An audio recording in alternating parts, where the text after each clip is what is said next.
Désolé, je crois que vous vous trompez. C'est cette phrase qui a tout fait basculer. 5 mots, prononcés par un homme que j'avais enterré 8 mois plus tôt. Je m'appelle Nadège Allard. J'ai 71 ans. Et voici l'histoire que personne n'a voulu croire. Pas même moi au début. Tout a commencé un jeudi après-midi, au supermarché Leclerc de la rue Danton. J'y vais toujours le jeudi, vers 14 heures, quand les allées sont calmes et que je peux prendre mon temps. Depuis que Rémi est parti, j'ai besoin de ces rituels. Ils me rassurent. Ils me prouvent que la vie continue, même quand on a l'impression qu'elle s'est arrêtée. Ce jour-là, j'étais au rayon des fruits. Je cherchais des poires bien mûres. Rémi adorait les poires au sirop. Je ne sais pas pourquoi j'en achète encore. Peut-être par habitude, peut-être parce que renoncer à ces petits gestes, c'est accepter qu'il ne reviendra jamais. Et puis, je l'ai vu, au bout de l'allée, dos tourné. Un homme en pardessus gris, le col légèrement relevé. La même silhouette, la même démarche un peu raide, à cause de cette vieille blessure au genou. Mon cœur s'est arrêté. Je me suis approché lentement, les jambes tremblantes. Mon panier est tombé. Les poires ont roulé par terre. Je m'en fichais. Rémi? L'homme s'est retourné. Et là, j'ai cru que j'allais m'effondrer. C'était lui, le même visage, les mêmes rides au coin des yeux. Cette petite cicatrice sur la tempe gauche, là où il était tombé du vélo quand il avait 12 ans. Même ses mains que j'avais tenues pendant 46 ans. Rémi! Mon Dieu, Rémi, c'est toi! J'ai couru vers lui. J'ai tendu les bras. Les larmes coulaient déjà sur mes joues. 8 mois de douleur, de nuits blanches, de questions sans réponse, tout remontait d'un coup. Mais lui, il a reculé. Il m'a regardé avec une expression que je n'oublierai jamais. Pas de la tendresse, pas de la reconnaissance, juste de la confusion, et peut-être un peu de pitié. Désolée, madame, je crois que vous vous trompez. Sa voix, mon Dieu, sa voix, c'était exactement la sienne. Ce timbre un peu grave, cette façon de prononcer les R un peu trop fort, comme tous les hommes de sa génération nés dans le Jura. Non, non, c'est impossible. Rémi, c'est moi, c'est Nadège. Qu'est-ce qui se passe? Où étais-tu? Il a jeté un regard inquiet autour de lui. Quelques clients commençaient à s'arrêter. Une employée s'est approchée, l'air concerné. « Madame, ça va? Vous avez besoin d'aide ?» Mais je ne la regardais pas. Je ne regardais que lui, que cet homme qui avait le visage de mon mari, qui portait son alliance. Oui, son alliance. Je l'ai vu briller à son annulaire gauche, une simple bague en or blanc avec une petite inscription à l'intérieur, NNR, pour toujours. Je la reconnaîtrai entre 1000. C'est moi qui l'avais choisie. « Votre alliance?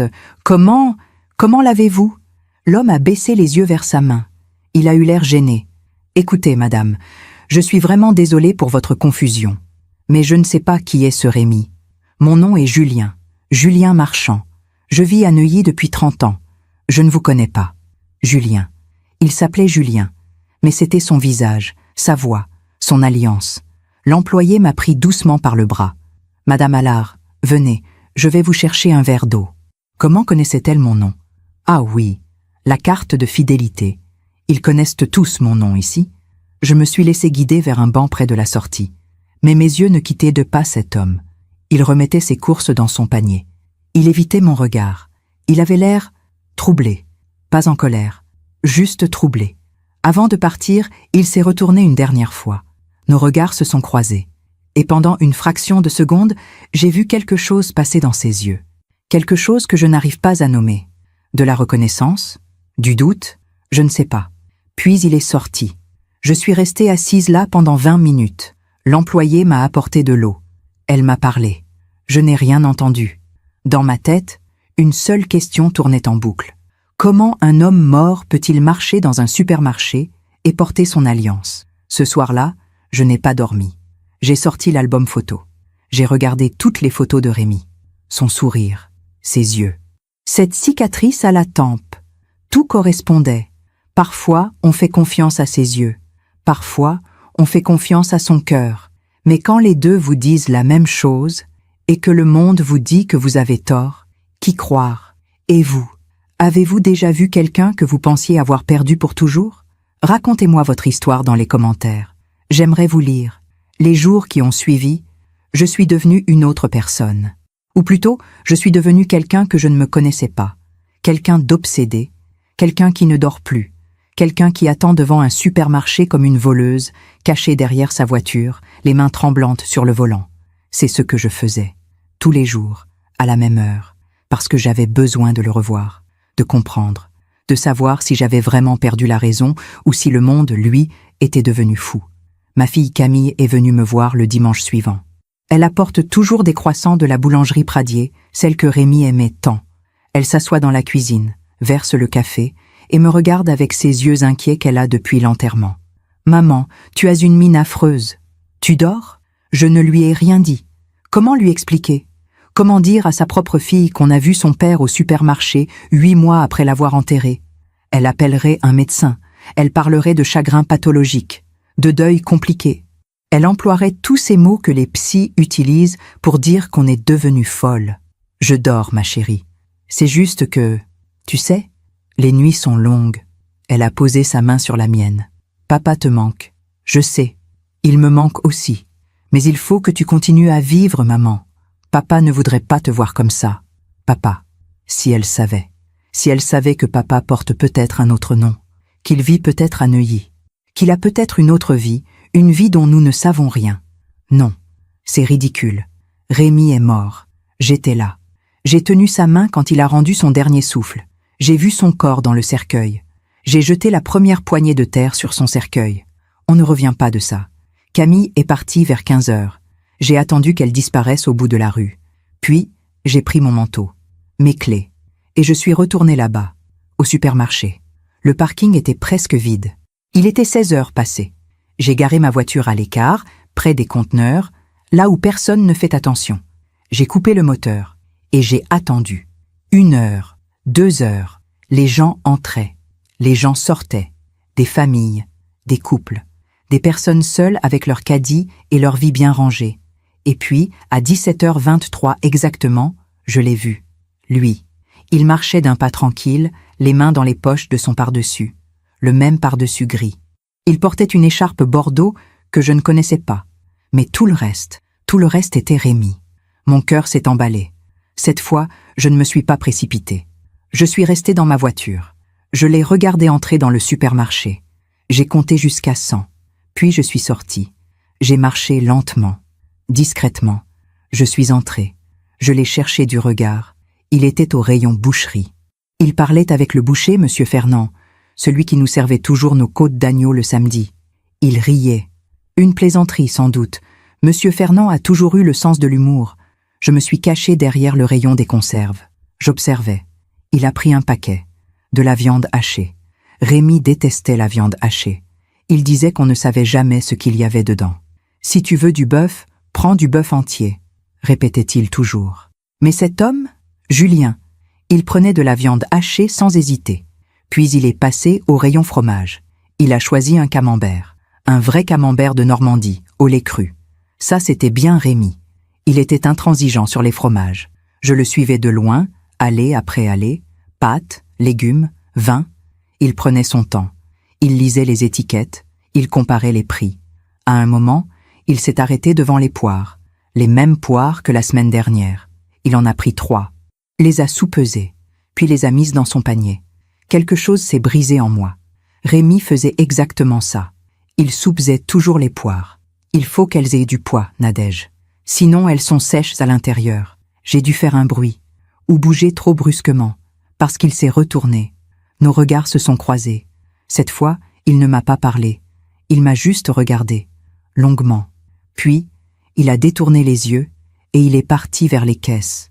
J'aurais dû rentrer chez moi. J'aurais dû me raisonner. Appeler Camille, appeler un médecin, n'importe quoi. Mais je ne l'ai pas fait. Je suis sortie avant lui. Je suis montée dans ma voiture. Et j'ai attendu. Il est sorti 10 minutes plus tard. 2 sacs de courses. Il a traversé le parking. Il est monté dans une Peugeot 308 grise. Immatriculation 78. Yveline. Il a démarré. Et moi aussi. Je ne sais pas ce qui m'a pris. Je n'avais jamais fait ça de ma vie. Suivre quelqu'un. Jouer les détectives. Mais c'était plus fort que moi. J'avais besoin de savoir où il allait, où il vivait, qui il était vraiment. Il a pris la direction de Neuilly. Exactement ce qu'il avait dit. Il ne mentait pas. Au moins sur ça. Nous avons roulé pendant 25 minutes. J'essayais de garder une distance. 2, 3 voitures entre nous. Mon cœur battait si fort que j'avais peur de perdre le contrôle. Mais je tenais bon. Il a tourné dans une rue résidentielle, avenue du Roule. Des immeubles cossus. Des arbres bien taillés. Le genre de quartier où tout est propre, silencieux, et où les gens ne se mêlent pas de la vie des autres. Il s'est garé devant un immeuble en pierre de taille. Numéro 47, 5 étages, des balcons en fer forgé, une porte vitrée avec un code. Je me suis garé plus loin, sous un platane. Il est sorti de sa voiture, a pris ses courses, a composé le code, et il est entré. J'ai attendu. Quelques secondes plus tard, une lumière s'est allumée au 3e étage. Fenêtre de gauche.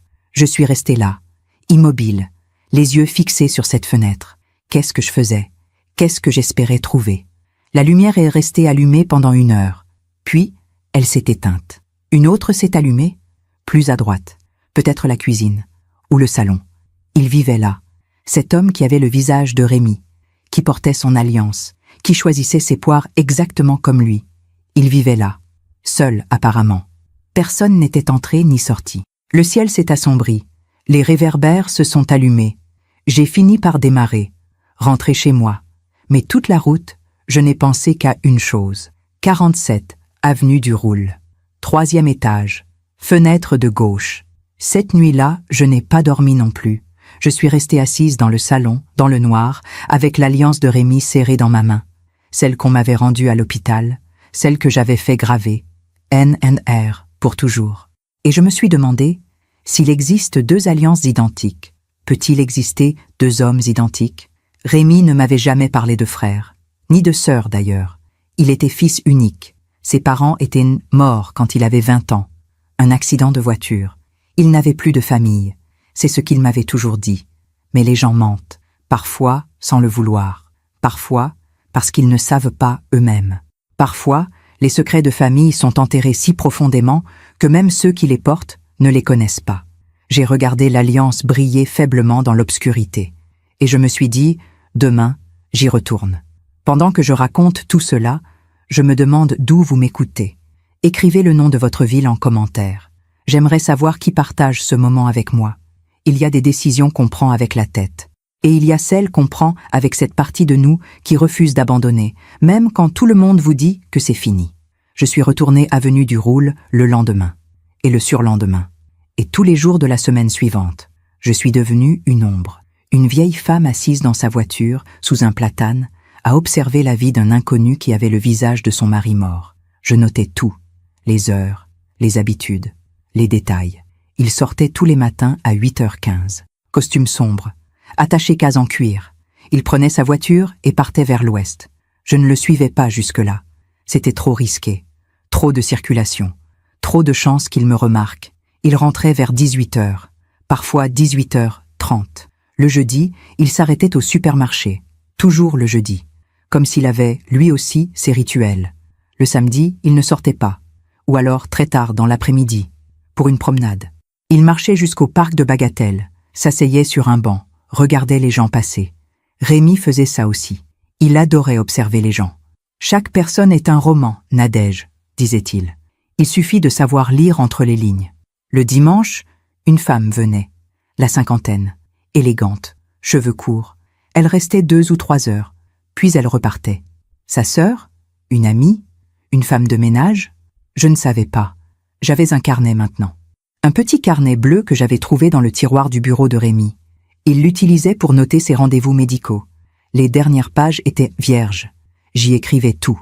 Lundi 4 mars, sortie à 8h15, costume gris, rentrée 18h20, lumière éteinte 23h, mardi 5 mars, sortie 8h15, costume bleu marine, rentrée 18h45, à parler au téléphone sur le balcon, 20 minutes environ. Mercredi 6 mars, sortie 8h10, rentrée 19h15, 2 sacs de courses, probablement un dîner prévu. Je sais ce que vous pensez. Vous pensez que j'étais devenue folle. Peut-être que vous avez raison. Peut-être que le chagrin nous transforme en quelqu'un d'autre, quelqu'un qu'on ne reconnaît pas. Mais moi, dans cette voiture, avec ce carnet, j'avais l'impression de faire quelque chose, d'avancer, de ne pas rester paralysée dans ce salon vide où chaque objet me rappelait Rémi. C'est le mercredi 13 mars que tout a basculé. Ce jour-là, je suis arrivée plus tôt que d'habitude. 15 heures. Je ne sais pas pourquoi. Une intuition, peut-être, ou juste le besoin de changer ma routine, moi aussi. Je me suis garée à ma place habituelle. J'ai sorti mon thermos de café, mon carnet. J'attendais. À 16 heures, la porte de l'immeuble s'est ouverte. Mais ce n'était pas lui. C'était une femme, âgée, 80 ans, peut-être plus. Cheveux blancs, tirés en chignon. Manteau noir. Elle marchait lentement, appuyée sur une canne. Elle a traversé la rue, s'est arrêtée devant une voiture. Une vieille Renault bleue. Elle a fouillé dans son sac, cherché ses clés, les a laissées tomber. Je suis sortie de ma voiture sans réfléchir. « Madame, attendez, laissez-moi vous aider. » Elle s'est retournée, m'a regardée avec un sourire fatigué. « Oh, merci ma petite, ces maudites clés. Elles m'échappent toujours, je les ai ramassées, les lui ai tendues. Elle les a prises. » Ses mains tremblaient légèrement. « Vous habitez dans le quartier ?» m'a-t-elle demandé. J'ai hésité, puis j'ai menti. « Oui, enfin pas loin, je venais voir une amie. »« Ah, c'est un bon quartier, vous savez. Tranquille. Les gens sont discrets. On se salue poliment, mais on ne pose pas de questions. C'est bien, parfois, de ne pas avoir à expliquer sa vie. » Elle a ouvert sa portière, s'est installée avec difficulté. « Vous connaissez bien le quartier ?» ai-je demandé, essayant de garder un ton léger. « Oh oui, j'habite là depuis 40 ans, au numéro 47, 3e étage. Enfin, j'y habitais. Maintenant, je suis au rez-de-chaussée. Les escaliers, vous comprenez? Même avec l'ascenseur, c'est devenu trop difficile. Mon cœur a bondi. Le numéro 47, 3e étage. Il y a beaucoup de monde dans cet immeuble, ai-je demandé, la voix un peu trop pressée. Elle m'a regardé bizarrement, puis a haussé les épaules. Une dizaine de familles, des gens bien, discrets, comme je vous disais. Vous cherchez un appartement? Non, non. Simple curiosité. Elle a démarré. Je suis restée là, plantée sur le trottoir, le cœur battant. 3e étage. Elle avait habité au 3e étage. Elle connaissait forcément les voisins. J'aurais dû rentrer chez moi. J'aurais dû me dire que c'était assez, que j'allais trop loin. Mais je ne l'ai pas fait. Je suis retournée à ma voiture. J'ai attendu. Il est rentré à 18h30, comme d'habitude. Cette fois, je ne me suis pas contentée d'observer. J'ai attendu qu'il entre dans l'immeuble, qu'il monte, que la lumière s'allume au 3e étage. Puis, je suis sortie de ma voiture. J'ai traversé la rue. Mon cœur battait si fort que j'avais l'impression qu'on pouvait l'entendre dans toute l'avenue. Je me suis approchée de la porte vitrée. J'ai regardé le digicode, les boîtes aux lettres. 3e étage, porte gauche, Marchand, Julien Marchand. C'était donc vrai. Ce n'était pas une invention. Ce nom existait. Cet homme existait. J'ai posé ma main sur la vitre. J'ai regardé l'escalier qui montait dans la pénombre. Quelque part, là-haut, à quelques mètres de moi, il était chez lui. Il posait ses affaires. Il allumait la radio, peut-être. Il préparait son dîner. Et il ne savait pas que je l'observais depuis 2 semaines. Qu'est-ce que je faisais? Qu'est-ce que je cherchais vraiment? Une preuve? Une explication? Ou juste un moyen de ne pas accepter que Rémi était parti? J'ai reculé. J'ai failli partir. Et puis j'ai vu quelque chose. Sur le tableau des interphones, à côté du nom « Marchand », il y avait un petit autocollant jaune, le genre qu'on met pour signaler qu'on accepte les colis pour les voisins. Mais ce n'était pas ça qui avait attiré mon attention. C'était l'écriture. Une écriture fine, appliquée, légèrement penchée vers la droite. L'écriture de Rémi. Je connais cette écriture. Je l'ai vue pendant 46 ans, sur des listes de courses, sur des cartes d'anniversaire, sur des petits mots laissés sur la table de la cuisine. Parti faire des courses. Je t'aime. R. Mon sang s'est glacé. C'était impossible, complètement impossible. Julien Marchand ne pouvait pas avoir la même écriture que Rémi, les mêmes gestes, les mêmes poires, les mêmes mains, la même voix. Et maintenant, la même écriture. Je suis restée figée là, devant cette porte, pendant je ne sais combien de temps. Puis quelqu'un est sorti de l'immeuble. Un homme jeune, la trentaine. Il m'a regardé bizarrement. « Vous cherchez quelqu'un, madame ?»« Non. Non, pardon. Je me suis trompée d'adresse. Je suis partie en courant. Enfin, aussi vite qu'une femme de 71 ans peut courir. Je suis remontée dans ma voiture. J'ai démarré. Je tremblais tellement que j'ai failli percuter une poubelle. Je suis rentrée chez moi, j'ai claqué la porte, je me suis effondrée sur le canapé.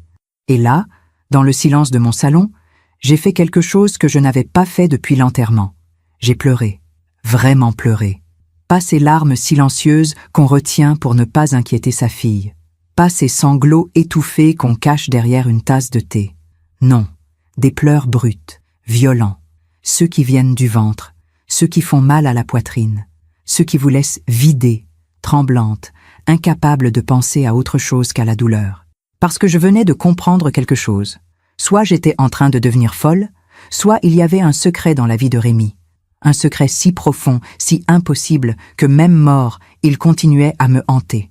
Et je ne savais pas laquelle de ces deux options me terrifiait le plus. Ce soir-là, j'ai sorti toutes les affaires de Rémi. Toutes. Les cartons que j'avais mis au grenier après l'enterrement. Ceux que je n'avais pas eu le courage d'ouvrir. Ses vêtements, ses livres, ses papiers. J'ai cherché. Pendant des heures, jusqu'à 3 heures du matin, je cherchais une photo, un document, une lettre, n'importe quoi qui pourrait expliquer. Un frère, un jumeau, une famille cachée. Mais il n'y avait rien. Rien que la vie d'un homme ordinaire, un professeur d'histoire à la retraite, marié, un enfant, une maison, des factures, des photos de vacances, des livres annotés, des recettes de cuisine découpées dans des magazines. Rien. Absolument rien qui puisse suggérer qu'il avait eu une autre vie, ou qu'il existait quelqu'un d'autre qui lui ressemblait. J'ai fini par m'endormir par terre, au milieu des cartons, la tête posée sur une vieille veste en tweed qui sentait encore son eau de Cologne. Quand je me suis réveillée, le soleil entrait par la fenêtre. Il devait être 9 heures passées. Mon dos me faisait mal. Mes yeux étaient gonflés. J'avais la bouche sèche. Mais j'avais pris une décision. J'allais lui parler.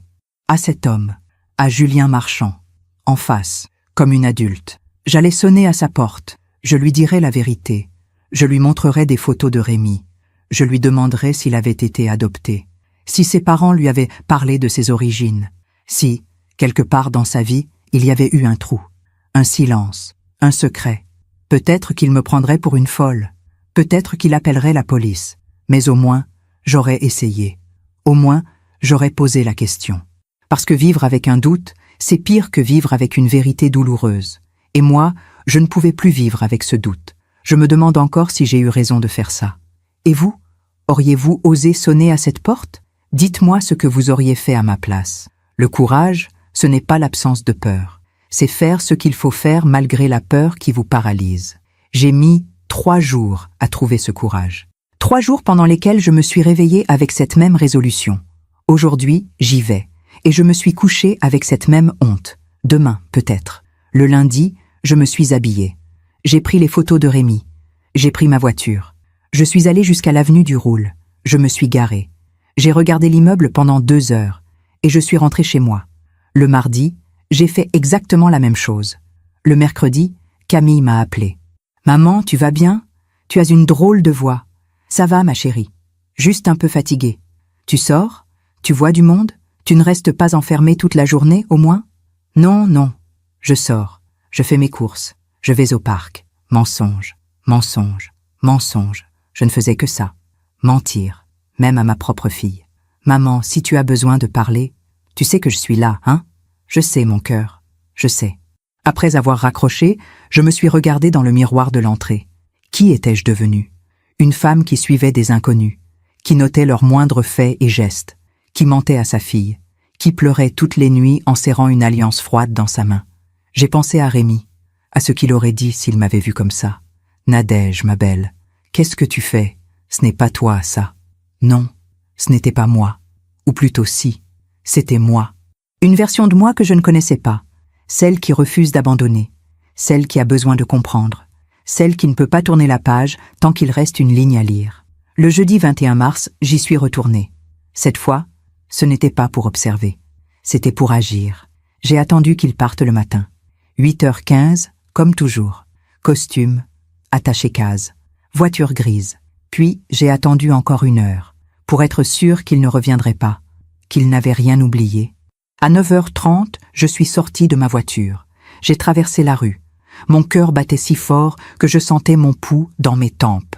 J'ai poussé la porte vitrée. Elle était ouverte. Quelqu'un venait de sortir. Un coup de chance. Ou du destin, peut-être. J'ai pris l'ascenseur. 3e étage. Les portes se sont ouvertes dans un soupir métallique. Couloir silencieux. Moquette bordeaux. Applique murale en laiton. Odeur de cire et de fleurs fanées. 2 portes. Une à gauche. Une à droite. Celle de gauche. Marchand. Je me suis approché. J'ai regardé la sonnette. Mon doigt tremblait au-dessus du bouton. Qu'est-ce que tu vas lui dire, Nadège? Bonjour. Excusez-moi de vous déranger, mais vous ressemblez trait pour trait à mon mari mort. Vous avez sa voix, ses gestes, son écriture. Auriez-vous 5 minutes pour m'expliquer pourquoi vous existez? Ridicule. Complètement ridicule. J'ai reculé. J'allais repartir. Et puis j'ai vu quelque chose. Sur le paillasson, devant la porte. Une enveloppe. Blanche. Pas timbrée. Juste un nom écrit à la main. Julien. J'ai regardé autour de moi. Personne. Le couloir était désert. Je me suis penché. J'ai ramassé l'enveloppe. Mon cœur battait à tout rompre. Ce n'était pas bien. Je le savais. C'était une intrusion. Une violation. Mais j'étais déjà allé trop loin pour m'arrêter maintenant. J'ai glissé l'enveloppe dans mon sac. J'ai couru vers l'ascenseur. J'ai appuyé frénétiquement sur le bouton. Les portes se sont ouvertes. Je suis entré. Au moment où les portes se refermaient, j'ai entendu une autre porte s'ouvrir dans le couloir. Une voix de femme. « Monsieur Marchand? C'est vous ?» Je n'ai pas répondu. Les portes se sont refermées complètement. Je suis rentré chez moi en roulant trop vite, les mains crispées sur le volant, le sac posé sur le siège passager comme s'il contenait une bombe. Une fois à la maison, j'ai verrouillé la porte, fermé les volets, allumé toutes les lumières. Je me suis assise à la table de la cuisine, l'enveloppe devant moi. Je l'ai regardée pendant 10 minutes, sans la toucher. Julien. Une écriture féminine, élégante, tracée à l'encre bleue. Finalement, j'ai ouvert l'enveloppe. À l'intérieur, une carte. Pas une lettre, juste une carte de visite. Épaisse, couleur crème. Dessus, quelques mots écrits à la main. Julien, je passe dimanche vers 15h comme convenu. J'apporte les documents dont nous avons parlé.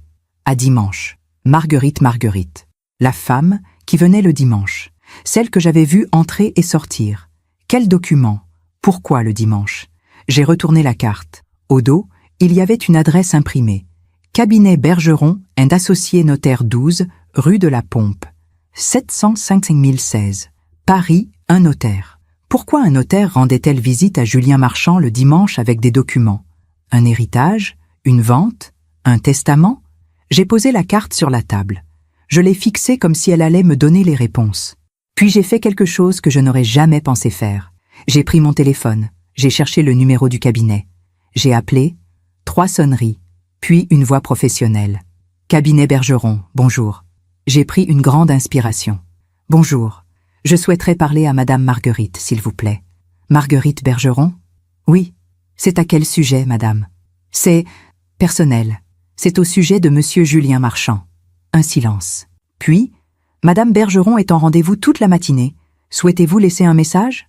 Non, je rappellerai, merci. J'ai raccroché. Marguerite Bergeron, notaire. Elle avait accès à des documents, des informations, peut-être des actes de naissance, des contrats, des secrets de famille. Si quelqu'un pouvait m'aider à comprendre qui était vraiment Julien Marchand, c'était elle. Le dimanche suivant, je suis retourné avenue du Roule. Cette fois, je savais exactement ce que je cherchais. Je me suis garé à ma place habituelle. 15h moins 10. J'avais calculé. Si Marguerite Bergeron arrivait à 15h comme prévu, j'aurais juste le temps de la voir entrer. Et peut-être que j'oserais lui parler. À 15h pile, une voiture s'est garée devant l'immeuble. Une Mercedes noire, élégante, immatriculée à Paris.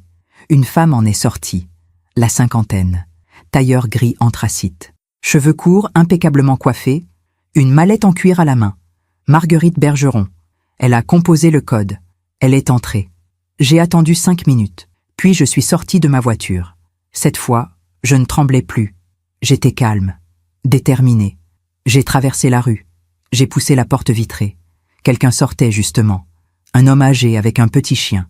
Il m'a tenu la porte poliment. « Merci », ai-je murmuré. Je suis monté par l'escalier cette fois. Pas l'ascenseur. Trop bruyant. Trop risqué. 3e étage. J'ai avancé doucement dans le couloir.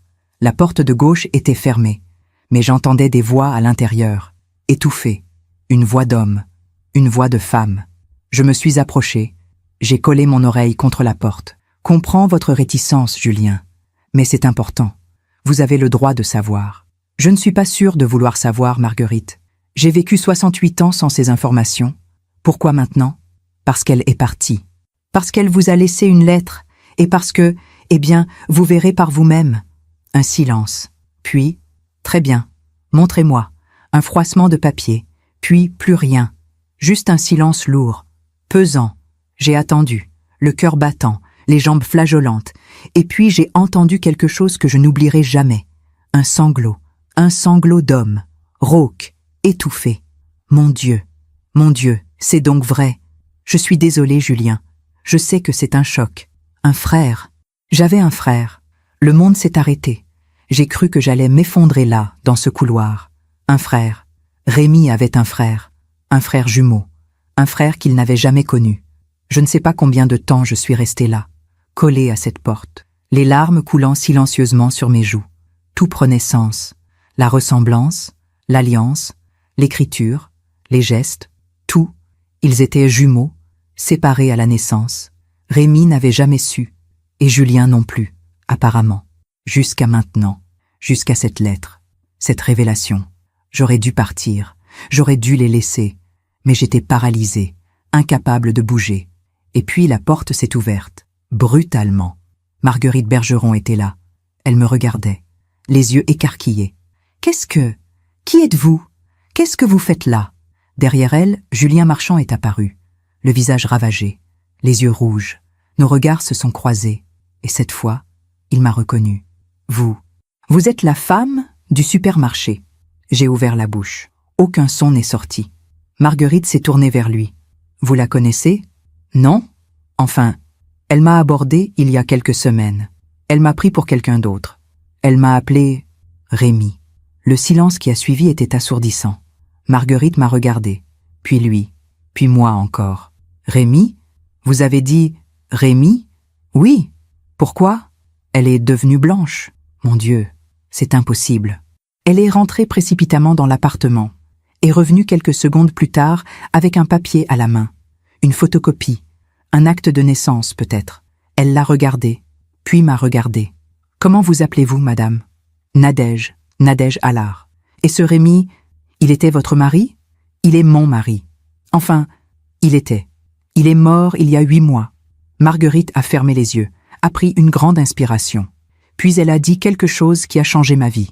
Madame Allard, je crois que vous devez entrer. Il y a des choses que vous devez savoir. Des choses que personne ne vous a jamais dites. Pendant que je raconte tout cela, je me demande d'où vous m'écoutez. Écrivez le nom de votre ville en commentaire. J'aimerais savoir qui partage ce moment avec moi. Il y a des moments dans une vie où tout bascule, où on franchit une porte et on sait, au plus profond de soi, qu'on ne sera plus jamais la même personne en ressortant. C'était un de ces moments. Je suis entrée dans l'appartement de Julien Marchand. Un salon lumineux, parquet en chêne, bibliothèque murale remplie de livres, un canapé en cuir marron, une table basse en verre. Tout était propre, rangé, élégant. Exactement le genre d'intérieur que Rémi aurait aimé. D'ailleurs, en regardant mieux, j'ai reconnu certains objets. Pas les mêmes, mais le même style, le même goût. Une lampe art déco, un tapis persan au ton bleu et or, une collection de gravures anciennes sur les murs. Rémi collectionnait les gravures, des scènes de Paris au XIXe siècle. Ici, c'étaient des scènes de Lyon, mais le même amour pour l'histoire, pour le passé. Marguerite Bergeron m'a fait asseoir sur le canapé. Julien est resté debout, près de la fenêtre. Il me regardait avec une expression indéchiffrable. Choc, confusion, et peut-être de la curiosité. « Je vais vous préparer du thé », a dit Marguerite. « Nous allons tous avoir besoin de quelque chose de chaud. » Elle est partie vers la cuisine. Je suis restée seule avec lui. Le silence était insoutenable. Finalement, c'est lui qui a parlé. « Vous avez dit qu'il était mort, votre mari, Rémi. » J'ai hoché la tête. Les mots ne voulaient pas sortir. « Il y a 8 mois, ai-je réussi à murmurer. Un infarctus, brutal. Il n'a pas souffert. Il a détourné le regard, a passé sa main sur son visage. Ce geste, exactement le geste que Rémi faisait quand il était bouleversé. Et il me ressemblait? Vous êtes identiques. Il a fermé les yeux. Je ne comprends pas. Comment est-ce possible? Pourquoi personne ne m'a jamais dit que j'avais un frère? Peut-être que personne ne le savait.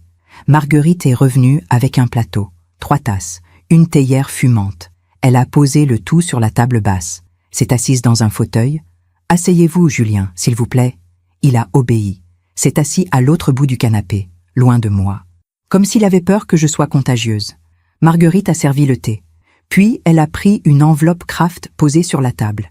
L'a ouverte. En a sorti plusieurs documents. « Madame Allard, a-t-elle commencé d'une voix calme et professionnelle, je vais vous expliquer pourquoi je suis ici aujourd'hui, et pourquoi votre présence, aussi surprenante soit-elle, n'est peut-être pas un hasard. » Elle a posé un premier document devant moi. Un acte de naissance, jauni, daté du 12 avril 1957. Nom, Marchand prénom, Julien Henrinet, à Lyon, 3e arrondissement. Père, Marchand, Henri-Paul, ouvrier métallurgiste. Mère, Marchand, né du bois, Odette Marie, sans profession. J'ai lu, relu. Je ne comprenais pas où elle voulait en venir. Puis elle a posé un deuxième document, un autre acte de naissance. Même date, 12 avril 1957, même lieu, Lyon, 3e arrondissement. Mais un nom différent. Nom, Dufresne. Prénom, Rémi Jacques. Né à Lyon, 3e arrondissement. Père, Dufresne, Jacques Louis, employé de banque. Mère, Dufresne, née Moreau, Simone Claire, institutrice. J'ai levé les yeux vers elle. Je ne comprends pas. Rémi s'appelait Dufresne, pas Marchand. Exactement, a dit Marguerite. 2 noms différents, 2 familles différentes. Mais elle a posé un 3e document. Un certificat médical. Hôpital Édouard Herriot, Lyon. Daté du 12 avril 1957. Accouchement gémellaire. Naissance de 2 enfants de sexe masculin. Poids, 2,8 kg et 2,9 kg. Mère, anonyme. Demande d'adoption immédiate. Le monde s'est arrêté de tourner. Des jumeaux, ai-je murmuré. Oui, a confirmé Marguerite. Né sous X. La mère a demandé qu'ils soient séparés et adoptés par 2 familles différentes. C'était une pratique courante à l'époque. On pensait que séparer les jumeaux leur donnait de meilleures chances d'adaptation dans leur nouvelle famille. Julien s'est levé brusquement. Attendez. Attendez une seconde. Vous êtes en train de me dire que j'ai été adoptée, que mes parents m'ont menti toute ma vie? Marguerite a hoché la tête doucement. Vos parents, Henri et Odette Marchand, ne pouvaient pas avoir d'enfants. Ils vous ont adopté quelques jours après votre naissance. Ils vous ont aimé comme leur fils. Mais oui, ils ne vous ont jamais dit la vérité. Il a porté ses mains à sa tête, s'est mis à marcher de long en large. C'est impossible. Impossible. Ma mère, elle m'aurait dit. Elle est décédée il y a 6 mois, Julien. C'est pour ça que je suis ici aujourd'hui. Elle m'a contacté quelques semaines avant sa mort. Elle voulait que vous sachiez. Elle m'a laissé ses documents. Et une lettre. Elle a sorti une enveloppe, blanche, avec un nom écrit dessus, d'une main tremblante, pour Julien. Julien l'a prise, l'a regardée comme si elle allait le brûler. Je ne peux pas maintenant. Je comprends, a dit Marguerite doucement. Prenez votre temps. Il a posé la lettre sur la table. S'est rassis. Il tremblait. Je n'osais pas bouger. Je n'osais même pas respirer trop fort. Marguerite s'est tournée vers moi. Madame Allard, j'imagine que vous avez des questions. Des questions? J'en avais des milliers. Rémi, il savait? D'après mes recherches, non. La famille Dufresne n'a jamais dit à votre mari qu'il était adopté. Contrairement à Madame Marchand, ils ont emporté le secret dans leur tombe. Mais pourquoi? Pourquoi les séparer? Pourquoi ne pas les laisser grandir ensemble? Marguerite a soupiré. C'était une autre époque, madame. Les services sociaux pensaient bien faire. On croyait qu'un enfant adopté devait couper tous les liens avec son passé pour s'intégrer complètement dans sa nouvelle famille. Les jumeaux, surtout, étaient systématiquement séparés. On pensait qu'ils auraient du mal à développer leur propre identité s'ils restaient ensemble. C'est monstrueux. Aujourd'hui, oui. À l'époque, c'était la norme. J'ai regardé Julien. Il fixait le vide. Les larmes coulaient silencieusement sur ses joues. J'ai eu envie de le prendre dans mes bras, de lui dire que je comprenais, que moi aussi j'avais perdu Rémi, que nous partagions le même deuil, d'une certaine manière. Mais je suis restée immobile, parce que pour lui, ce n'était pas seulement la découverte d'un frère mort, C'était la destruction de toute son identité, de toute sa vie. Qui était-il vraiment? Julien Marchand? Ou le frère de Rémi Dufresne? Ou les deux à la fois? Nous sommes restés silencieux pendant de longues minutes, chacun perdu dans ses pensées. C'est Julien qui a finalement brisé le silence. Comment était-il? J'ai levé les yeux vers lui. Il me regardait, pour la première fois vraiment, avec une intensité douloureuse. Rémi, comment était-il? J'ai pris une inspiration tremblante. Il était bon, intelligent, drôle. Il adorait l'histoire. Il était professeur. Il passait des heures à préparer ses cours, même après sa retraite. Il disait que l'histoire nous apprend qui nous sommes. Un sourire triste est apparu sur le visage de Julien. Moi aussi.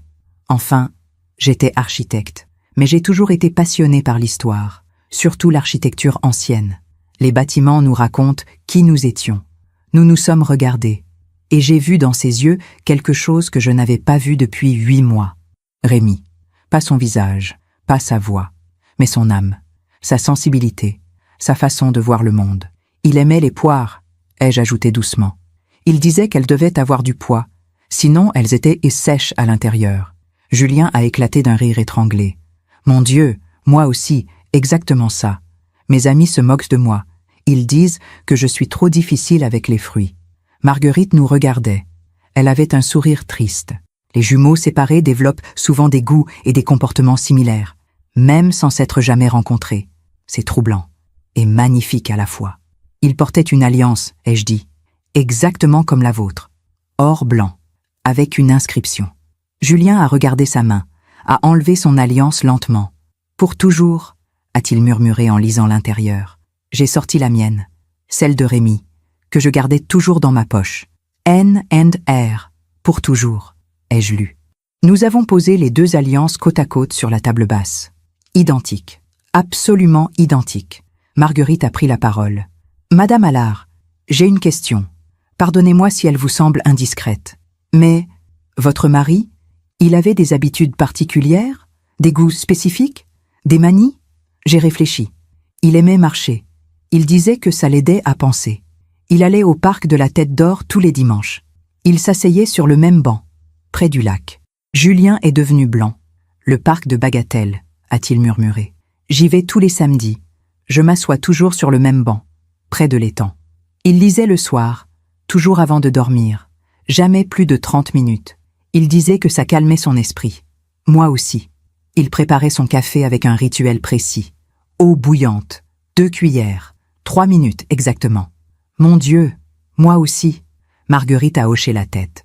Les études sur les jumeaux séparés montrent que la génétique influence beaucoup plus qu'on ne le pense. Pas seulement l'apparence physique, mais aussi les goûts, les habitudes, les préférences, même la personnalité. Alors nous étions vraiment les mêmes? A demandé Julien, la voix brisée. Vous étiez frères, jumeaux, 2 moitiés du même tout, séparés par une décision administrative, mais unis par quelque chose de plus fort que l'adoption. Plus fort que les noms différents, plus fort que les vies séparées. Je voyais Julien se décomposer, réaliser ce qu'il avait perdu sans jamais le savoir. Un frère, quelqu'un qui lui ressemblait, qui le comprenait, qui était comme lui. Et maintenant, il était trop tard. Je ne le rencontrerai jamais, a-t-il dit. Il est parti, et je ne l'ai jamais connu. Les larmes ont recommencé à couler. Il ne les cachait plus. Il y a 68 ans, on nous a séparés. On nous a volé une vie ensemble. Et maintenant, il est trop tard pour la rattraper. J'ai posé ma main sur la sienne, doucement. Il a levé les yeux vers moi. Mais je suis là, ai-je dit. Moi, je l'ai connu, pendant 46 ans, et je peux vous parler de lui. Je peux vous raconter qui il était, comment il riait, ce qu'il aimait, ses rêves, ses peurs, ses joies. Il m'a regardé, vraiment regardé. Vous feriez ça? Oui. Pourquoi? J'ai hésité, puis j'ai dit la vérité. Parce que vous êtes lui. D'une certaine manière, pas le même homme, mais la même âme. Et parce que, peut-être que vous parler de lui m'aidera à faire mon deuil.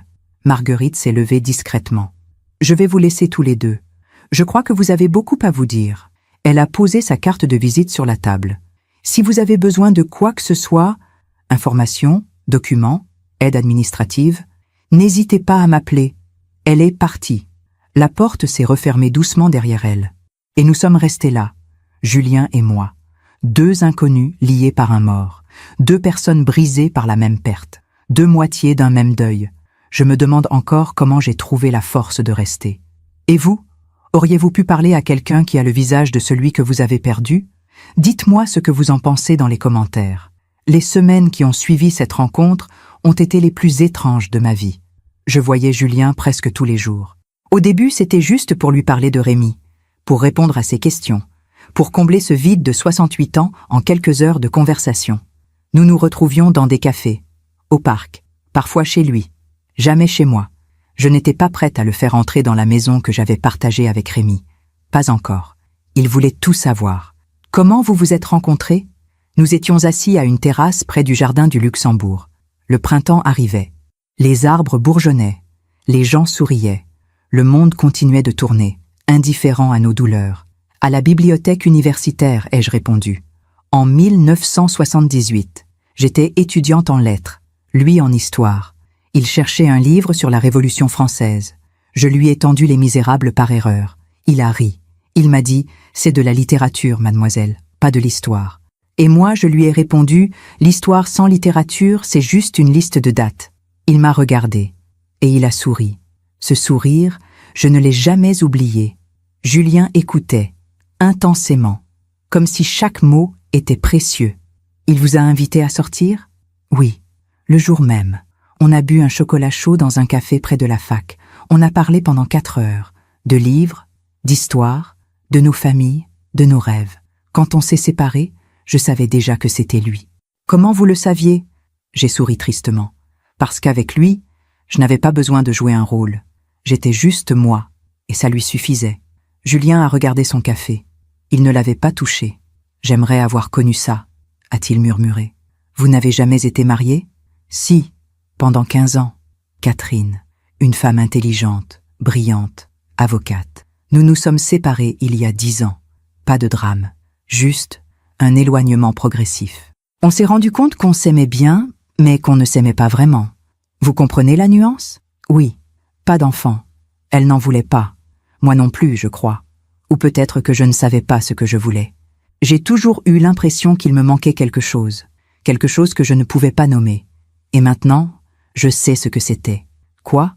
Lui, mon frère, une moitié de moi-même que je n'ai jamais connue. Il y avait une telle tristesse dans sa voix. Une tristesse qui ressemblait à la mienne. Nous étions deux personnes en deuil, mais d'une manière différente. Moi, j'avais perdu quelqu'un que j'avais aimé pendant 46 ans. Lui, il avait perdu quelqu'un qu'il n'avait jamais eu la chance de connaître. Un soir, il m'a invité à dîner chez lui. « J'ai besoin de vous montrer quelque chose », avait-il dit au téléphone. J'ai hésité, mais j'ai accepté. Quand je suis arrivée, l'appartement avait changé. Sur la table du salon, il avait étalé des dizaines de photos. Ces photos. Toute sa vie en images. J'ai passé la semaine à fouiller dans mes cartons, à ressortir tous mes albums. Je voulais comparer, voir si nos vies se ressemblaient, si on avait vécu les mêmes choses sans le savoir. Je me suis approchée, j'ai regardé. Julien enfant, peut-être 6 ou 7 ans, devant une école, sourire timide, cartable trop grand. J'ai sorti mon téléphone, j'ai cherché dans mes photos. J'en ai trouvé une de Rémi au même âge. Je la lui ai montrée. Identique, le même sourire, les mêmes yeux, la même posture, comme si quelqu'un avait pris 2 photos du même enfant à 2 endroits différents. « Mon Dieu !» a murmuré Julien. Nous avons continué, photo après photo. Julien adolescent, Rémi adolescent, les mêmes cheveux rebelles, la même maladresse dans les gestes, Julien jeune adulte, Rémi jeune adulte, les mêmes costumes trop grands, la même fierté dans le regard. Julien a 40 ans, Rémi a 40 ans, les premières rides, les premiers cheveux blancs, la même élégance naturelle. C'était troublant, magnifique et terriblement triste. Nous avons vécu des vies parallèles, a dit Julien. 2 lignes qui ne se sont jamais croisées. Jusqu'à maintenant. Il m'a regardé. Vous croyez au destin, Nadège? Je ne sais pas. Peut-être. Pourquoi? Parce que si le destin existe, alors peut-être que vous étiez censé me trouver. Peut-être que c'était écrit. Que Rémi devait partir pour que nous, on se rencontre. J'ai secoué la tête. Non, je ne peux pas croire ça. Je ne peux pas croire qu'il est mort juste pour que je vous trouve. Alors quoi? Un hasard? Une coïncidence? Je ne sais pas, Julien. Vraiment. Je ne sais plus rien. Nous sommes restés silencieux un moment. Puis il a pris une autre photo, plus récente. Lui avec une femme, cheveux gris, sourire chaleureux. Ma mère, Odette, prise 2 mois avant sa mort. J'ai regardé cette femme qui avait élevé le frère de mon mari, qui avait gardé le secret toute sa vie. Elle vous aimait, ai-je dit doucement. Elle a fait ce qu'elle pensait être le mieux pour vous. Elle m'a menti. Elle vous a protégé. C'est différent. Vous la défendez? Non. Je comprends juste. Parfois, on ment pour épargner ceux qu'on aime. Même si c'est une erreur. Il a posé la photo. J'ai lu sa lettre, celle qu'elle m'a laissée avec Marguerite. Et elle dit qu'elle est désolée, qu'elle voulait me le dire depuis des années, mais qu'elle ne trouvait jamais le bon moment. Et puis mon père est mort, et elle s'est dit qu'elle emporterait le secret avec elle. Mais au dernier moment, sur son lit de mort, elle a paniqué. Elle a appelé Marguerite, elle lui a tout raconté, et elle lui a demandé de me dire la vérité après sa mort. Qu'est-ce que vous ressentez? De la colère? De la tristesse? De la gratitude aussi, étrangement. Parce qu'au moins, maintenant je sais, même si c'est trop tard. Il s'est levé, a marché vers la fenêtre. Le soleil se couchait. Paris s'illuminait doucement. Vous savez ce qui est le plus dur? A-t-il dit sans se retourner. Non. C'est de réaliser que toute ma vie, j'ai cherché quelque chose, quelqu'un, sans savoir qui. Et maintenant que je sais, il n'est plus là. Je ne pourrai jamais lui parler. Lui dire « Moi aussi, je t'ai cherché. Moi aussi, j'ai senti ce vide. » Je ne pourrai jamais le serrer dans mes bras, lui dire que je comprends, que je l'aime. Sans même le connaître, je l'aime, parce qu'il est moi, et que je suis lui. Sa voix s'est brisée. Il pleurait, silencieusement. Je me suis levée, je me suis approchée de lui. J'ai posé ma main sur son épaule. Julien, il s'est retourné, m'a regardé avec ses yeux qui étaient ceux de Rémi, ces yeux que je connaissais par cœur. Aidez-moi, Nadège, aidez-moi à le connaître. Racontez-moi tout, ses joies, ses peines, ses secrets, ses défauts, tout. Je veux savoir qui était mon frère, même si c'est douloureux, même si ça me détruit. Je veux savoir. J'ai hoché la tête. Les larmes coulaient sur mes joues aussi. D'accord, je vais tout vous raconter. Nous avons dîné ce soir-là. Un repas simple, pâtes, salade, vin blanc, et j'ai commencé à lui raconter Rémi. Les petites choses, les détails que personne ne connaît, ceux qu'on partage seulement avec la personne avec qui on vit. Il ronflait. Pas fort, mais régulièrement, comme un petit moteur. Au début, ça m'agaçait. Puis, avec le temps, c'est devenu rassurant. Quand je ne l'entendais plus, je me réveillais, inquiète. Julien a souri. Moi aussi. Catherine me l'a souvent reproché. Il ne supportait pas les chaussettes dépareillées. Il disait que c'était le signe d'un esprit désorganisé. Il passait des heures à trier ses chaussettes par couleur. Mon Dieu, moi aussi. Catherine disait que j'étais obsessionnelle. Il adorait cuisiner le dimanche. Toujours des plats mijotés. Bœuf bourguignon, blanquette. Il disait que la cuisine lente, c'est comme l'histoire. Il faut laisser le temps aux saveurs de se révéler. J'adore cuisiner aussi. Surtout les plats de grand-mère, ceux qui prennent du temps. Il avait peur des araignées, il ne l'avouait jamais. Mais quand il en voyait une, il me demandait de la faire sortir. « Nadège, tu as vu ce monstre dans la salle de bain ?» Et moi, je riais. Julien a éclaté de rire. « Je déteste les araignées. Je les laisse partir aussi. Je ne peux pas les écraser. Nous avons ri ensemble, pour la première fois. Un rire libérateur, qui faisait du bien. Puis j'ai continué. Il avait ses colères, rares, mais terribles. Quand quelque chose le touchait profondément. Une injustice, une trahison. Il ne criait jamais, mais il se renfermait. Il devenait froid, distant. Ça pouvait durer des jours. Moi aussi. Catherine disait que c'était ma façon de punir. Mais ce n'était pas ça. C'était juste ma manière de digérer la douleur. Il avait peur de mourir. Pas de la mort elle-même, mais de me laisser seule. Il me le disait souvent. Nadège, si je pars avant toi, promets-moi de continuer à vivre. Promets-moi de ne pas t'enfermer dans le chagrin. Julien m'a regardé intensément. Et vous avez tenu votre promesse? J'ai détourné les yeux. Je ne sais pas. Avant de vous rencontrer, non. Je crois que je m'étais enfermée. Dans ma maison, dans mes souvenirs, dans ma douleur. Mais maintenant, je ne sais plus. Vous parlez de lui, c'est comme le garder vivant. C'est rassurant. Mais en même temps, Je me demande si ce n'est pas une autre façon de m'enfermer. Julien a posé sa main sur la mienne. Ou peut-être que c'est une façon de nous guérir tous les deux. Vous, en partageant vos souvenirs. Moi, en découvrant enfin qui j'étais vraiment. Nous nous sommes regardés. Et à cet instant, j'ai ressenti quelque chose d'étrange. Pas de l'amour, pas encore, mais une connexion, profonde, inattendue. Comme si, à travers Julien, je retrouvais une partie de Rémi. Et comme si, à travers moi, Julien découvrait une partie de lui-même. Il était presque minuit quand je suis partie. Julien m'a raccompagnée jusqu'à ma voiture. Merci Nadège, pour ce soir, pour tout. C'est moi qui vous remercie. Ça fait du bien de parler de lui. De le faire revivre, même juste en mots. On se revoit? Oui, bien sûr. Demain? J'ai hésité, puis j'ai souri. D'accord? Demain. Je suis montée dans ma voiture. J'ai démarré. Dans le rétroviseur, je l'ai vu rester là, sur le trottoir, les mains dans les poches, à me regarder partir. Exactement comme Rémi le faisait. Sur le chemin du retour, j'ai pensé à Camille. Je ne lui avais toujours rien dit. Comment lui expliquer? Comment lui dire que j'avais retrouvé son père? Enfin, pas vraiment son père, mais son double, son jumeau. Un homme qu'elle ne connaissait pas, mais qui portait les gènes de son père. Elle ne comprendrait pas.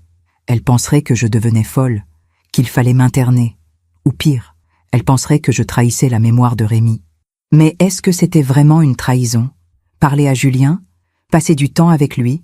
Ou était-ce, au contraire, une manière de prolonger l'amour que j'avais pour Rémi? Je ne savais pas. Tout ce que je savais, c'est que pour la première fois depuis 8 mois, je me sentais vivante. Pas heureuse, pas encore, mais vivante. Et c'était déjà quelque chose. Parfois, on fait confiance à ceux qui nous ressemblent. Et vous? Avez-vous déjà rencontré quelqu'un qui vous a rappelé une personne disparue? Racontez-moi votre expérience dans les commentaires. Il y a des vérités qu'on ne peut pas cacher éternellement. Même quand on le voudrait. Même quand on a peur. Même quand on sait que tout va exploser. C'est arrivé un dimanche. Camille avait pris l'habitude de venir déjeuner tous les dimanches. C'était notre rituel depuis la mort de Rémi. Elle arrivait vers midi. Apportait du pain frais. On cuisinait ensemble. On parlait. Ou plutôt, elle parlait et j'écoutais. De son travail, de ses amis, de sa vie qui continuait pendant que la mienne semblait figée. Sauf que ma vie ne l'était plus. Ce dimanche-là, elle est arrivée plus tôt que d'habitude. 11 heures. J'étais au téléphone avec Julien. On parlait d'un livre que Rémi adorait, L'étranger de Camus. Julien l'avait relu la veille. Il voulait comprendre pourquoi son frère l'aimait tant. Et cette phrase, « Aujourd'hui, maman est morte. Vous pensez que c'est de l'indifférence » ou « J'ai entendu la clé dans la serrure. La porte s'est ouverte. Maman, c'est moi. Mon cœur s'est arrêté. Julien, je dois raccrocher. Ma fille est là. D'accord. On se rappelle plus tard? Oui, à plus tard. J'ai raccroché juste au moment où Camille entrait dans le salon. Elle m'a regardé bizarrement. Tu étais au téléphone? Oui. Une amie. Mensonge. Encore. Elle a posé les croissants sur la table. M'a embrassée. Tu as bonne mine, maman. Tu as l'air différente. Différente comment? Je ne sais pas. Moins fatiguée. Tu dors mieux? Oui, un peu.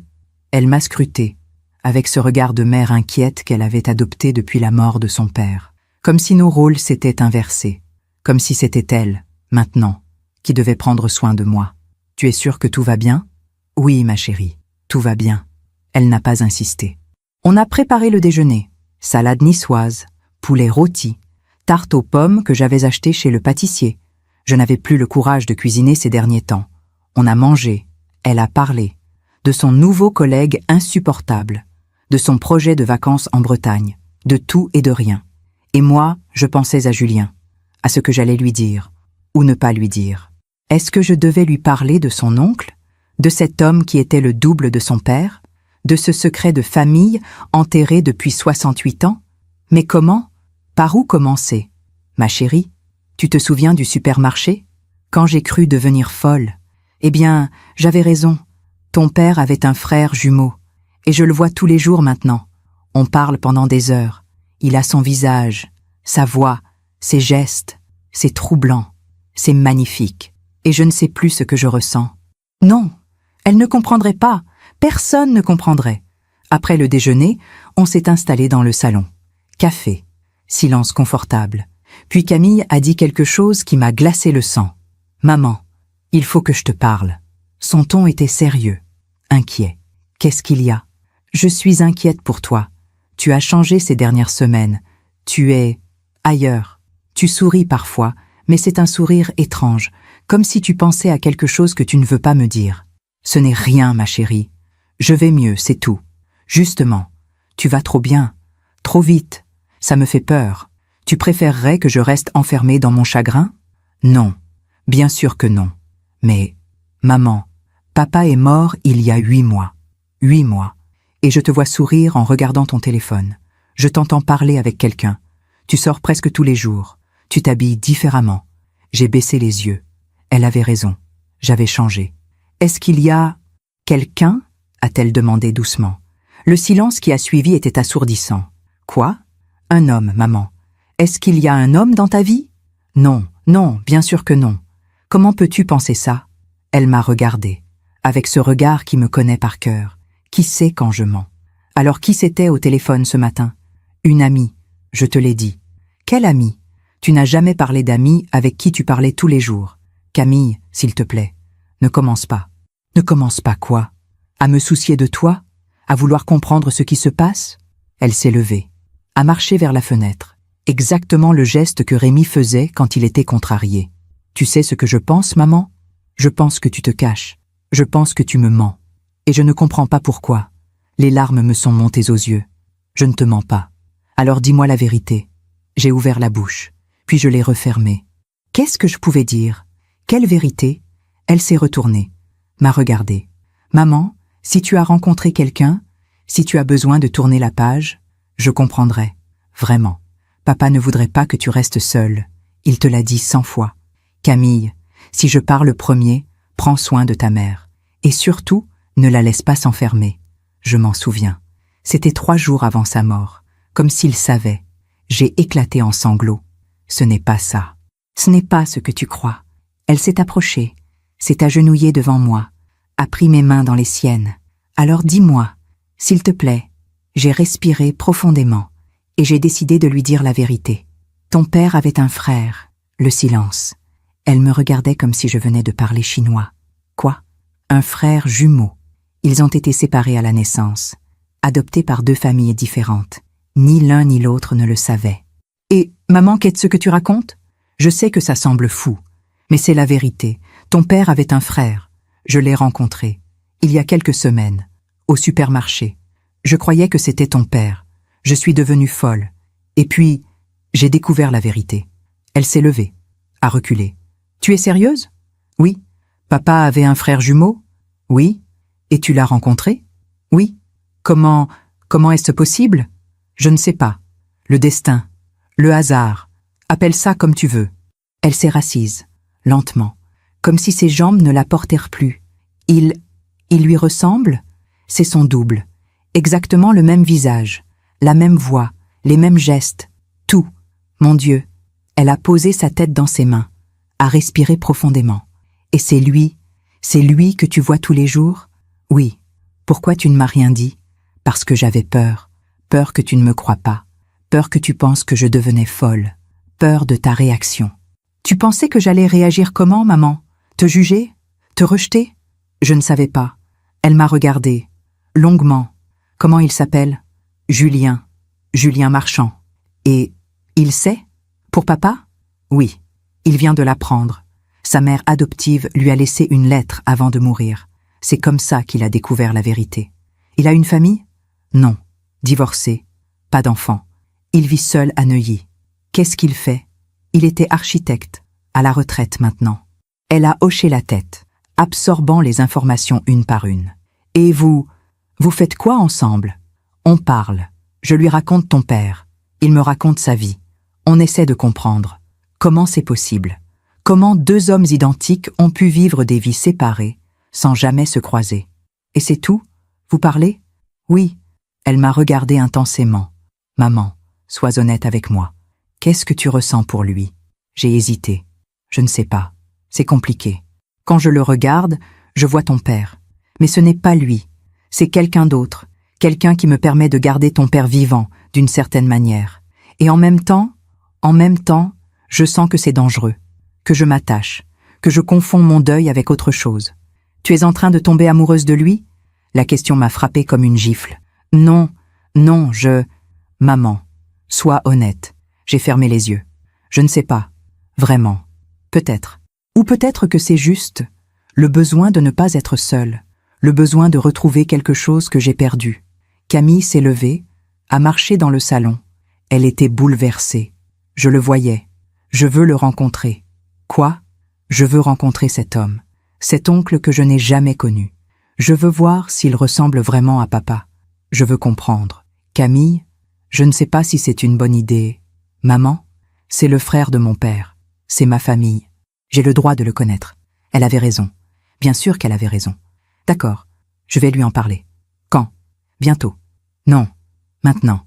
Appelle-le maintenant. Camille, s'il te plaît, maman. J'ai besoin de savoir.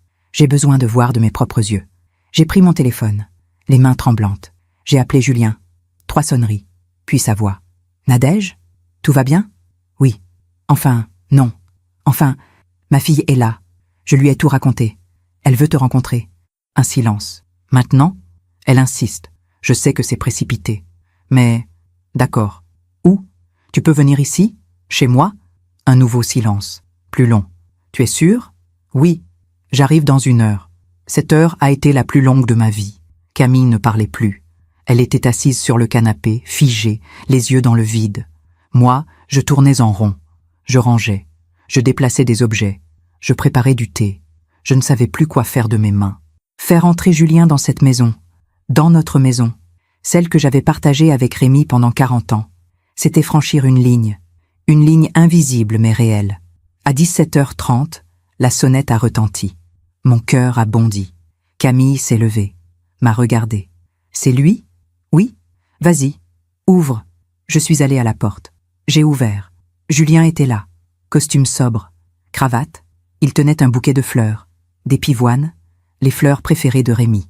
Bonjour Nadège. Bonjour Julien. Entre. Il est entré. A regardé autour de lui. Les murs couverts de photos. Le mobilier. Les livres. Toute une vie exposée sous ses yeux. C'est une belle maison. Merci. Camille est apparue dans le couloir.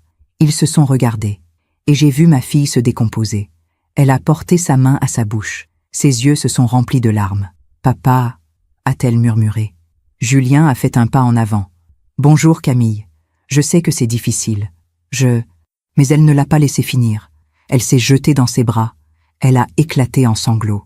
Mon Dieu, c'est lui. C'est vraiment lui. Julien l'a serré contre lui, maladroitement, ne sachant pas quoi faire. Il m'a regardé, les yeux brillants, et j'ai compris quelque chose. Cette rencontre n'était pas juste pour Camille ou pour moi. C'était aussi pour lui. Pour la première fois de sa vie, Julien avait une famille, une nièce, un lien. Quelque chose qui le rattachait à ce frère qu'il n'avait jamais connu. Nous nous sommes installés dans le salon. Camille n'arrêtait pas de le regarder, de pleurer, de rire, de secouer la tête. C'est incroyable. Vous êtes exactement comme lui. Exactement. Je sais. Votre mère me l'a dit. Non, vous ne comprenez pas. Ce n'est pas juste le physique. C'est la façon dont vous vous asseyez, dont vous croisez les jambes, dont vous tenez votre tasse. Tout.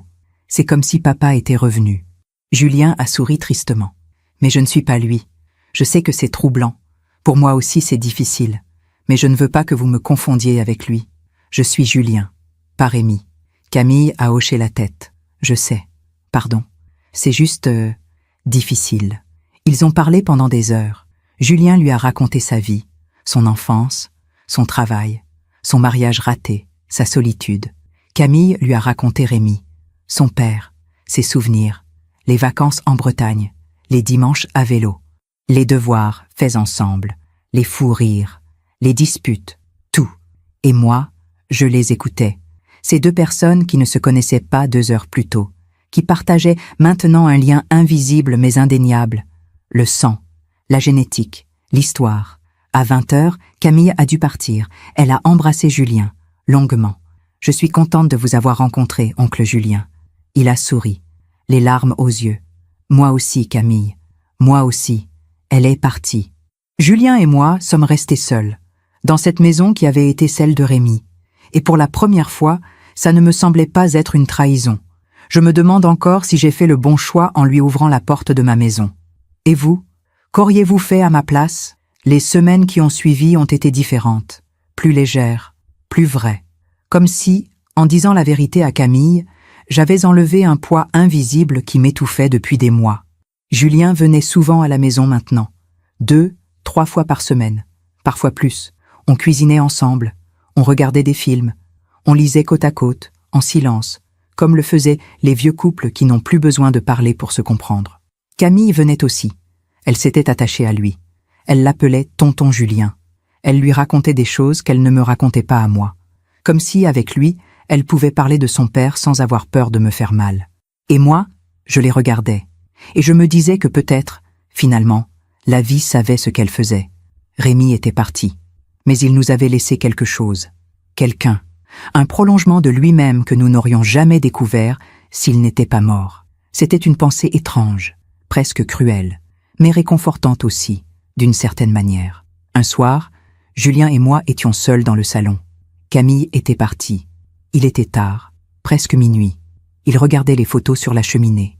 Des photos de Rémi, de nous, de notre vie. « Tu sais ce qui est étrange ?» a-t-il dit sans se retourner. « Non. J'ai l'impression de connaître cet homme sur les photos, comme si je me souvenais de lui. Mais ce n'est pas possible. Je ne l'ai jamais rencontré. Il s'est retourné, m'a regardé. Peut-être que c'est la mémoire génétique, ou peut-être que c'est juste mon imagination qui comble le vide. Mais parfois, quand tu me racontes une histoire sur lui, je la vois, comme si j'y étais. Raconte-moi. » Il s'est assis, a pris une grande inspiration. « L'autre jour, tu m'as parlé de vos vacances en Corse. Tu m'as dit qu'il adorait nager tôt le matin, avant que les touristes n'arrivent, qu'il restait parfois 1 heure dans l'eau, qu'il revenait avec cette expression apaisée, comme s'il avait trouvé des réponses à des questions que personne ne lui avait posées. Oui, c'est exactement ça. Eh bien, cette nuit-là, j'ai rêvé. J'étais dans la mer, tôt le matin. Le soleil se levait, l'eau était froide mais claire, et je nageais, lentement, sans but, et je me sentais entier.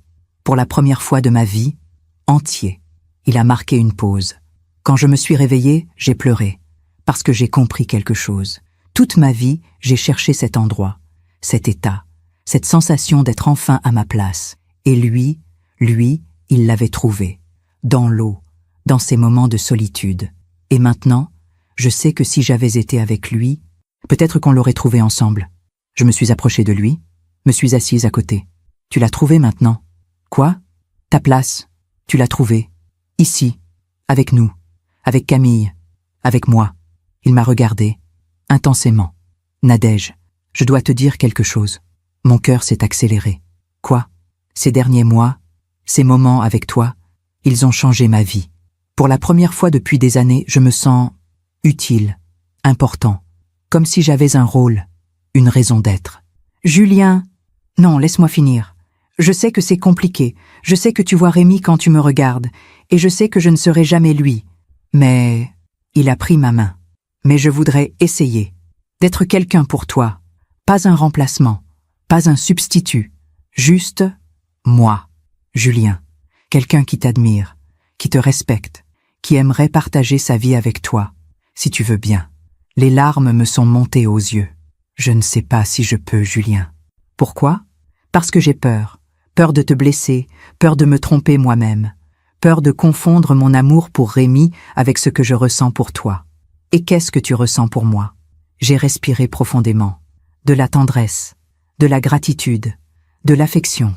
Mais est-ce de l'amour ? Je ne sais pas. Comment le savoir ? Comment faire la différence entre aimer quelqu'un et aimer ce qu'il nous rappelle ? Julien a hoché la tête, a lâché ma main. Je comprends. Et je ne veux pas te forcer. Mais Nadège, la vie est courte. Nous avons tous les deux 70 ans passés. Combien de temps nous reste-t-il ? 10 ans ? 20 si on a de la chance ? Est-ce qu'on va passer ce temps à se demander si c'est bien ou pas ? Si c'est moral ou pas ?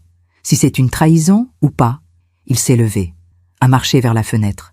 Rémi est parti. Je sais que c'est dur à entendre, mais il est parti. Et nous, on est là, vivants, avec la possibilité de se rendre heureux, ou au moins de ne plus être seul. Je me suis levée aussi, me suis approchée de lui. Tu as raison, mais j'ai besoin de temps. J'ai besoin de comprendre ce que je ressens. Et j'ai besoin de savoir que si on fait ça, si on essaie, ce sera pour les bonnes raisons. Il s'est retourné, m'a regardé. Combien de temps? Je ne sais pas. Des semaines? Des mois? Je ne sais pas, Julien.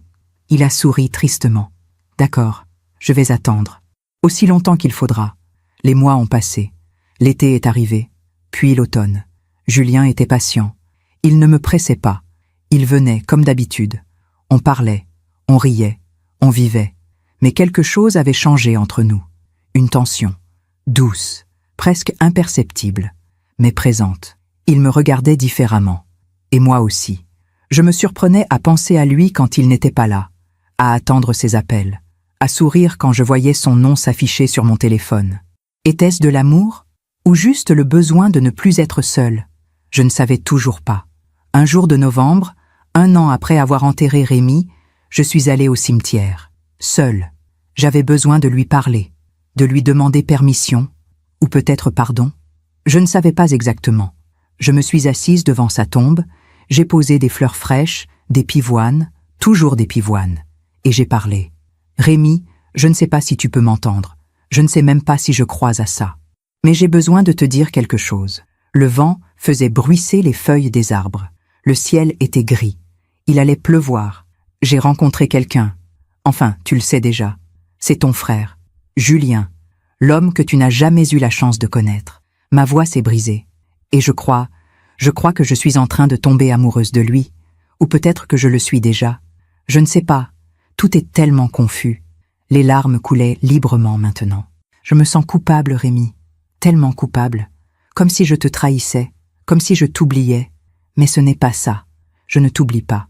Je ne t'oublierai jamais. Tu es partout dans cette maison. Dans mes souvenirs. Dans mon cœur.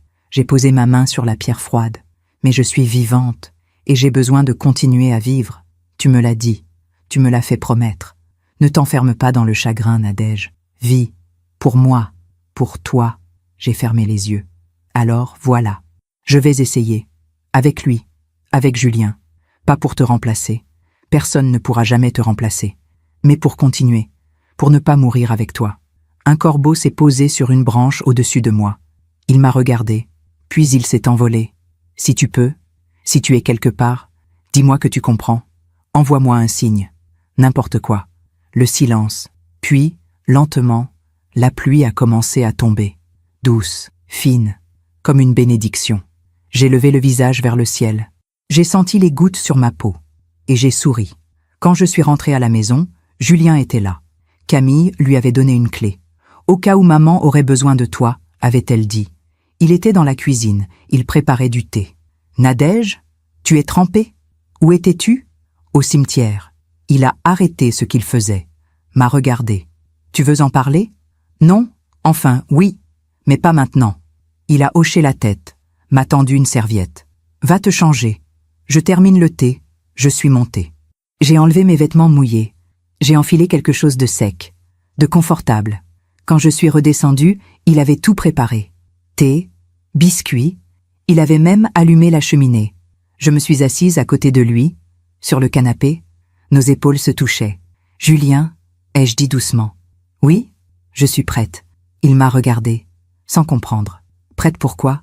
Pour essayer, avec toi, pour voir où ça nous mène. Son visage s'est illuminé, puis il s'est assombri. Tu es sûre? Je ne veux pas que tu fasses ça par pitié, ou par solitude, ou parce que tu crois que tu me dois quelque chose.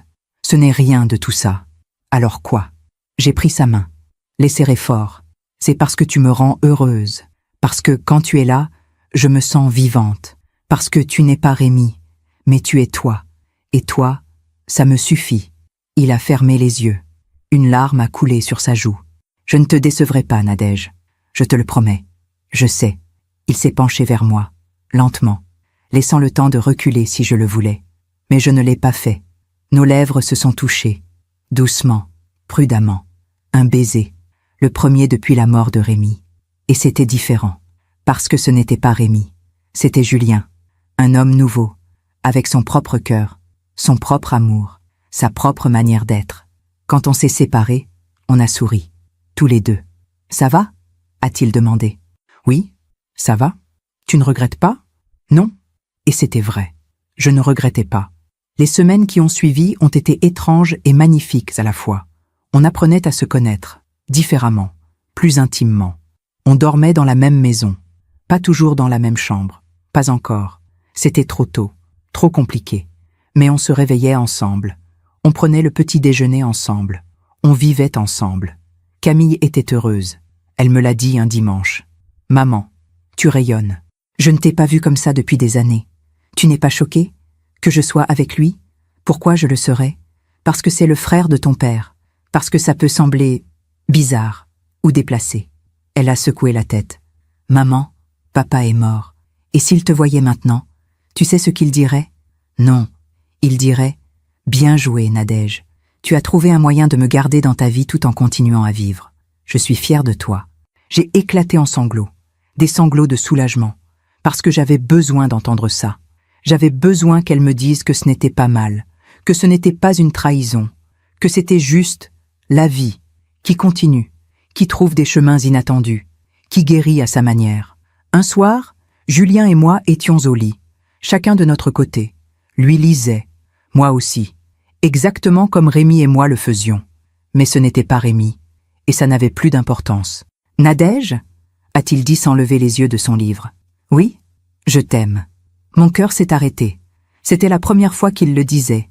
J'ai posé mon livre, les regardé. « Tu n'es pas obligé de me le dire en retour » a-t-il ajouté rapidement. « Je sais que c'est compliqué, que tu as besoin de temps. Mais moi, je le sais, je t'aime, et je voulais que tu le saches. » J'ai souri, doucement. « Je crois que je t'aime aussi, Julien. »« Tu crois? D'accord, je t'aime. » C'est différent de ce que j'ai ressenti pour Rémi. C'est plus doux, plus calme, mais c'est de l'amour. Je le sais maintenant. Il a fermé son livre, s'est tourné vers moi, m'a pris la main. « Épouse-moi. » J'ai ri, nerveusement. « Quoi? Épouse-moi. Pas maintenant, pas demain, mais un jour, quand tu seras prête, quand tu auras fait ton deuil complètement, quand tu pourras me regarder sans voir Rémi. Épouse-moi, et on finira notre vie ensemble. » Les larmes me sont montées aux yeux. « D'accord. D'accord? Oui, un jour, quand je serai prête, je t'épouserai. » Il m'a serré dans ses bras, fort, comme s'il avait peur que je disparaisse. Et moi, dans ses bras, j'ai compris quelque chose. La vie nous avait enlevé Rémi, mais elle m'avait donné Julien. Ce n'était pas un remplacement. C'était un cadeau, inattendu, troublant, mais magnifique. Et j'allais l'accepter. Parce que c'est ça, finalement, vivre. Accepter ce que la vie nous donne, même quand c'est étrange. Même quand ça ne ressemble à rien de ce qu'on avait prévu. La vie finit toujours par rendre ce qu'on lui donne. J'ai perdu Rémi, mais j'ai trouvé Julien. Et peut-être que c'était écrit depuis toujours. 6 mois plus tard, le printemps était revenu. Et avec lui, quelque chose que je croyais avoir perdu pour toujours. L'espoir. Julien et moi nous sommes mariés un matin d'avril. Rien d'ostentatoire, pas de grande cérémonie. Juste nous, Camille, Marguerite Bergeron, qui était devenue une amie, et quelques proches, à la mairie du 15e arrondissement. Une salle simple, des murs blancs, quelques fleurs. Camille pleurait, des larmes heureuses cette fois. Quand le maire nous a demandé si nous voulions nous prendre pour époux, j'ai regardé Julien, vraiment regardé. Et je n'ai plus vu Rémi. J'ai vu Julien, un homme qui m'avait redonné la vie, qui m'avait appris qu'on pouvait aimer 2 fois, différemment. Mais tout aussi profondément. « Oui, ai-je dit, je le veux. » Il a glissé l'alliance à mon doigt, pas celle de Rémi. Une nouvelle, différente, avec une nouvelle inscription. 2 vies, un amour, pour toujours. Quand nous sommes sortis de la mairie, il pleuvait légèrement, comme ce jour au cimetière. Mais cette fois, je n'étais pas seule. J'avais Julien à mes côtés, sa main dans la mienne, son sourire qui illuminait tout. Nous avons déjeuné dans un petit restaurant près du jardin du Luxembourg. Celui-là même où Rémi m'avait emmené pour notre premier rendez-vous, 47 ans plus tôt. Julien le savait. Je le lui avais raconté. « Tu es sûr que ça ne te fait pas mal ?» avait-il demandé. « De revenir ici avec moi ?»« Non, au contraire. C'est une façon de boucler la boucle, de dire merci à Rémi et de commencer quelque chose de nouveau avec toi. » Il avait souri, ce sourire doux qui m'avait conquise. « Tu es une femme extraordinaire, Nadège Marchand. »« Allard Marchand » avais-je corrigé. Je garde les 2 noms. Rémi et toi. Vous faites tous les deux partie de moi maintenant. Les mois qui ont suivi ont été les plus doux de ma vie. Nous avons vendu mon ancienne maison. Trop de souvenirs, trop de fantômes. Aussi beau soit-il. Nous avons acheté un appartement. Plus petit, à mi-chemin entre Neuilly et mon ancien quartier. Un nouveau départ, pour nous deux. Camille venait souvent. Elle avait vraiment adopté Julien. Elle l'appelait Papa Julien maintenant. Pas pour remplacer Rémi, mais parce qu'elle avait compris quelque chose d'important. On peut avoir deux pères, deux amours, deux vies, sans en trahir aucune.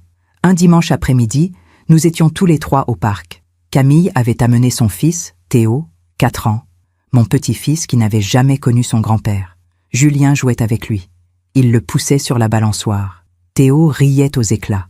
Camille s'est tournée vers moi. « Tu es heureuse, maman ?»« Oui, vraiment heureuse. Papa serait fier de toi. »« Tu crois ?»« J'en suis sûre. Tu sais ce qu'il disait toujours ? Quoi ? La vie, c'est une succession de choix. Et le plus important, c'est de choisir d'être heureux. Tu as fait ce choix, maman.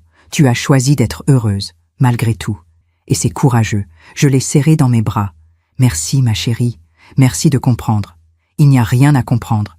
Il y a juste à accepter et à se réjouir, parce que tu le mérites, plus que quiconque. Mais toutes les histoires ont leurs zones d'ombre, leurs moments difficiles, leurs tempêtes inattendues. La nôtre est arrivée un matin de juin.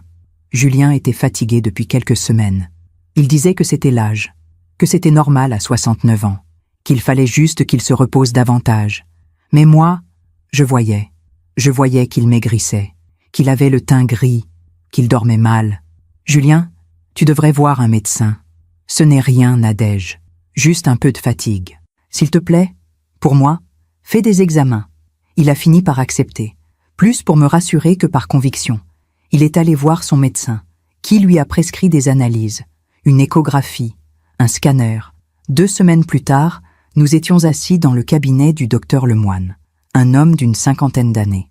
Regard sérieux, voix posée. « Monsieur Marchand, madame, je vais être direct avec vous. Les résultats ne sont pas bons.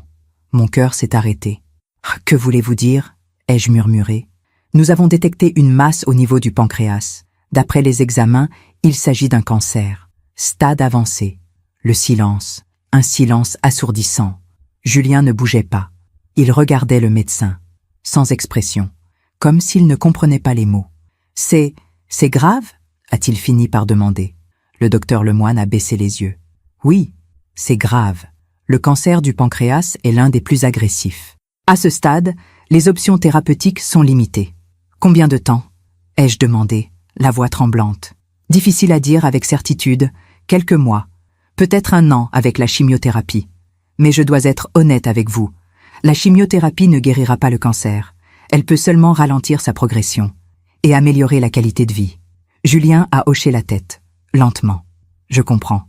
Vous avez besoin de temps pour réfléchir, » a ajouté le médecin. « Discutez-en ensemble.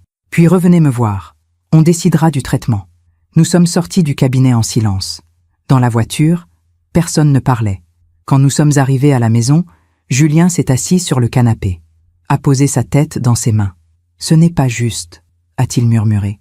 Je me suis assise à côté de lui. « Je sais. J'ai attendu toute ma vie pour être heureux, vraiment heureux.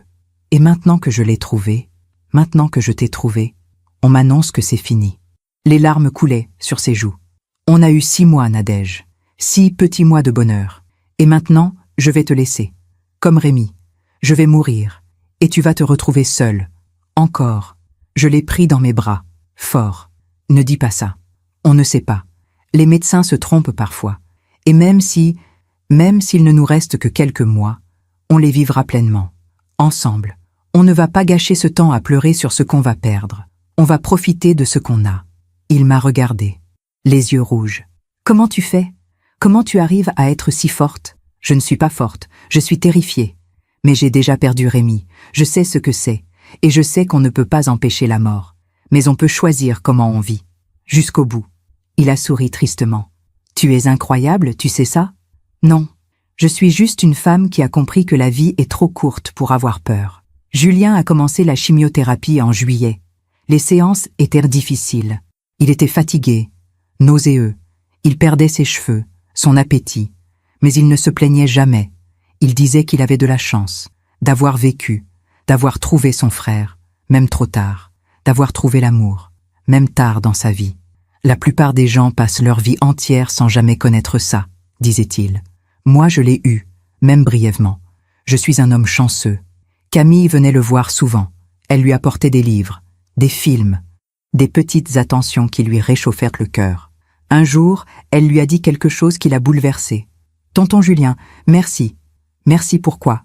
Pour avoir rendu ma mère heureuse, pour m'avoir donné l'impression de retrouver un peu de papa, pour avoir été là quand on avait besoin de quelqu'un. » Il a pleuré, longuement. « C'est moi qui vous remercie. Vous m'avez donné une famille, quelque chose que je n'avais jamais eu. Et maintenant, même si je pars, je sais que j'ai laissé quelque chose derrière moi. Une trace, un amour, un lien. Les mois ont passé, plus vite que je ne l'aurais voulu. L'automne est revenu, puis l'hiver. Julien s'affaiblissait, lentement mais sûrement. En janvier, il ne pouvait plus sortir. Il restait à la maison. Dans le lit, je m'occupais de lui, comme j'avais pris soin de Rémi dans ces derniers jours. Mais cette fois, c'était différent. Cette fois, j'étais préparé. Je savais ce qui allait arriver, et j'avais décidé de vivre chaque instant pleinement, sans regret. Un soir de février, Julien m'a appelé. « Nadège ? Oui, mon amour ? Viens t'allonger à côté de moi. » Je me suis allongé, il a pris ma main. « J'ai quelque chose à te dire. Je t'écoute. Merci. Pour tout. Pour m'avoir trouvé. Pour m'avoir aimé. Pour m'avoir donné les plus beaux mois de ma vie. Ne parle pas comme si c'était la fin. Mais c'est la fin, Nadège. On le sait tous les deux. Et c'est bien. J'ai eu une vie. Pas parfaite, mais belle. Et surtout, j'ai eu toi. » Il a fermé les yeux. « Tu sais ce qui est étrange? J'ai rêvé de Rémi la nuit dernière. »« Vraiment? » ?»« Oui. On était au bord de la mer, tous les deux. On nageait, comme des enfants. On riait, on plongeait. Et puis, il s'est retourné vers moi. Et il m'a dit « Merci de t'être occupé d'elle. Je savais que tu le ferais bien. » Les larmes me sont montées aux yeux. C'est beau. Oui. Et tu sais quoi? Je pense que c'était vrai. Je pense qu'il était là, quelque part, et qu'il nous a guidés l'un vers l'autre, parce qu'on avait tous besoin les uns des autres. Il a serré ma main plus fort. Promets-moi quelque chose. Quoi? Promets-moi que tu ne t'enfermeras pas dans le chagrin. Encore une fois, promets-moi que tu continueras à vivre, à sourire, à aimer peut-être, si quelqu'un d'autre arrive dans ta vie. Julien, promets-le-moi. Je te le promets.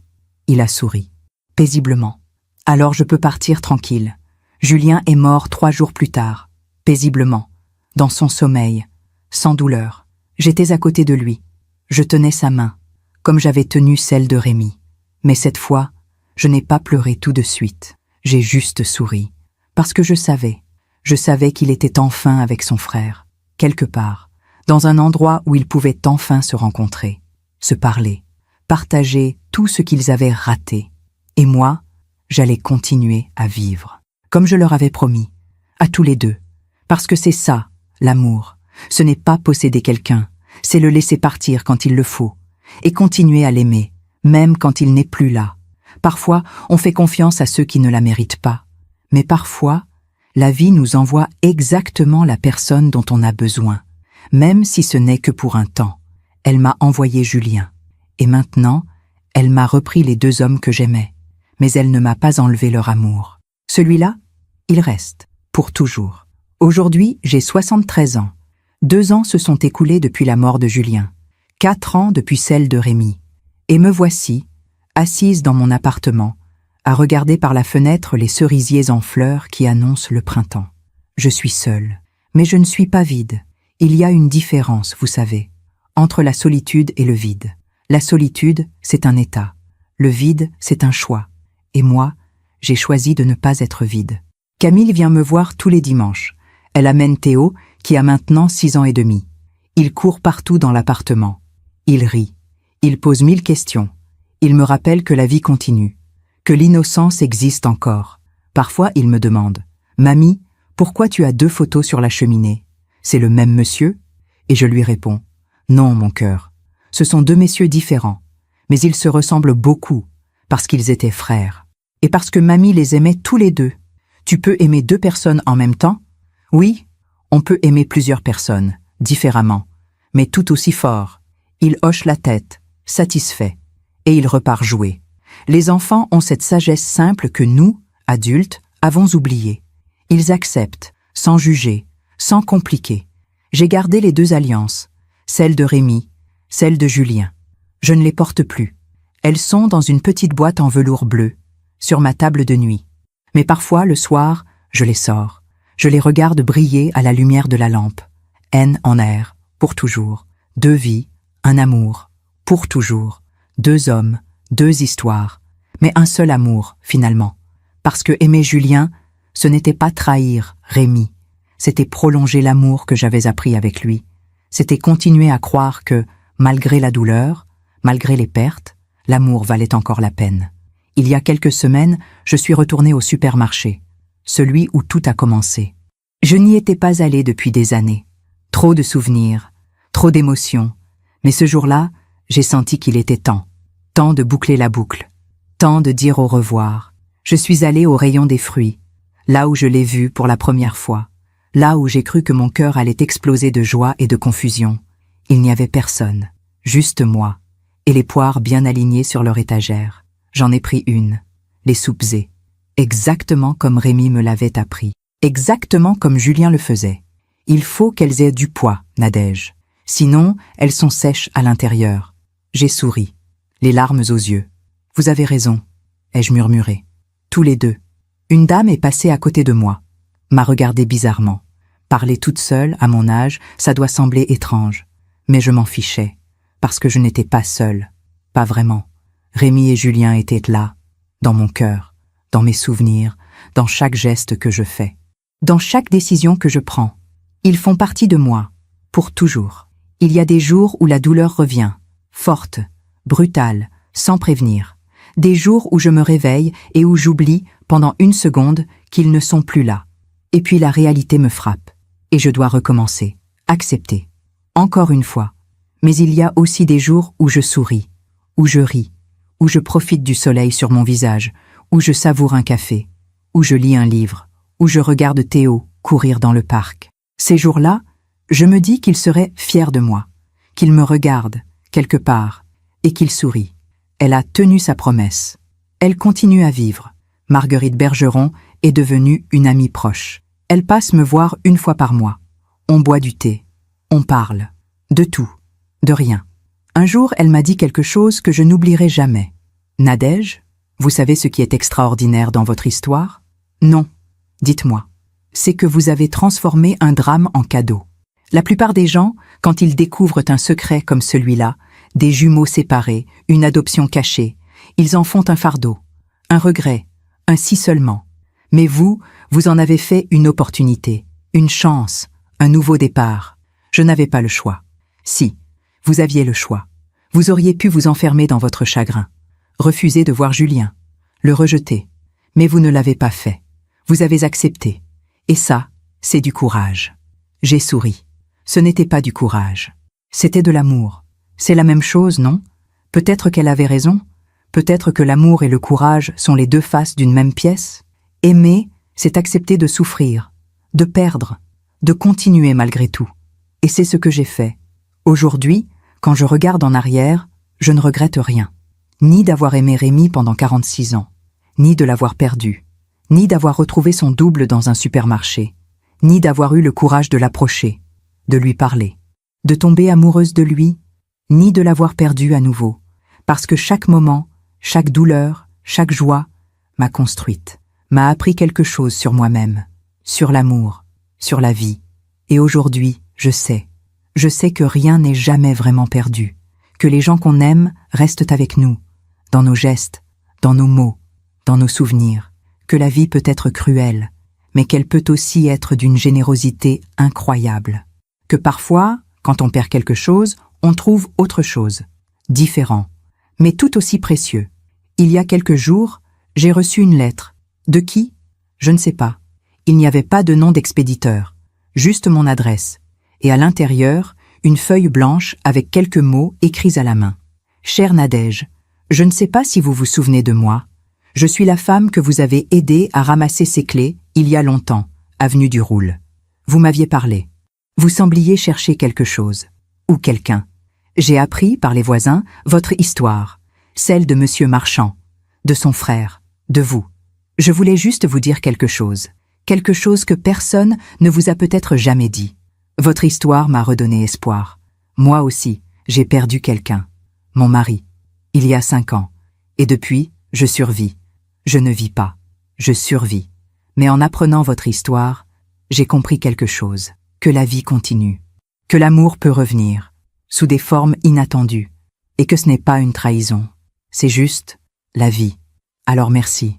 Merci d'avoir eu le courage de vivre, de ne pas abandonner, d'avoir montré au monde qu'on peut aimer plusieurs fois, et que chaque amour est unique, et beau, et important. Avec toute ma gratitude, une femme qui vous doit plus que vous ne le pensez. J'ai lu cette lettre 3 fois, puis je l'ai posée sur la table, et j'ai pleuré, des larmes de reconnaissance, de paix, de compréhension. Parce que si mon histoire, cette histoire étrange, douloureuse, magnifique, avait pu aider ne serait-ce qu'une personne à se sentir moins seule, alors tout cela avait eu un sens. Aujourd'hui, je vis dans un petit appartement lumineux. Je lis, j'écris, je passe du temps avec ma fille et mon petit-fils, je vois des amis, je vais au parc, je nourris les pigeons, je fais toutes ces petites choses qui font une vie, une vraie vie. Et parfois, le soir, avant de m'endormir, je parle à haute voix. Bonne nuit Rémi, bonne nuit Julien. Merci pour tout. Merci de m'avoir aimé. Merci de m'avoir appris ce que c'est que d'aimer. Vraiment. Et je ferme les yeux. Et je dors en paix. Parce que je sais que quelque part, d'une manière ou d'une autre, ils sont ensemble. Enfin, réunis. Ces 2 frères qui ne se sont jamais connus dans cette vie, mais qui, j'en suis sûre, se sont retrouvés dans l'autre et qui veillent sur moi. Qui me sourient, qui me disent « Continue Nadège, continue à vivre. Pour nous, pour toi, pour tous ceux qui ont besoin de croire qu'après la perte, il y a encore de la beauté. Si mon histoire vous a touché, si elle a éveillé quelque chose en vous, si elle vous a rappelé que même dans la douleur, il y a de l'espoir, alors je vous le dis, ne restez pas enfermés dans votre chagrin. Ouvrez les yeux, ouvrez votre cœur, acceptez ce que la vie vous offre, même si c'est étrange, même si c'est inattendu, même si ça ne ressemble à rien de ce que vous aviez imaginé. Parce que la vie, c'est ça, c'est accepter, c'est s'adapter, c'est continuer, et surtout, c'est aimer, encore et toujours. Moi, j'ai aimé 2 hommes, 2 frères jumeaux, et je ne regrette rien, parce que chacun m'a donné quelque chose d'unique, quelque chose d'irremplaçable. Rémi m'a appris à aimer pour la première fois, à construire, à bâtir une vie. Julien m'a appris à aimer après la perte, à recommencer, à croire encore. Et maintenant, je sais que l'amour ne meurt jamais vraiment. Il se transforme, il évolue, il trouve de nouveaux chemins, mais il reste, toujours. Merci de m'avoir écouté jusqu'au bout. Si cette histoire a touché votre cœur, abonnez-vous et activez la cloche pour entendre d'autres femmes qui ont transformé la douleur en sagesse. Chaque jour, une femme, une leçon de vie. Partagez cette histoire avec quelqu'un que vous aimez. Parfois, une histoire change toute une journée. Que Dieu vous bénisse et à très bientôt.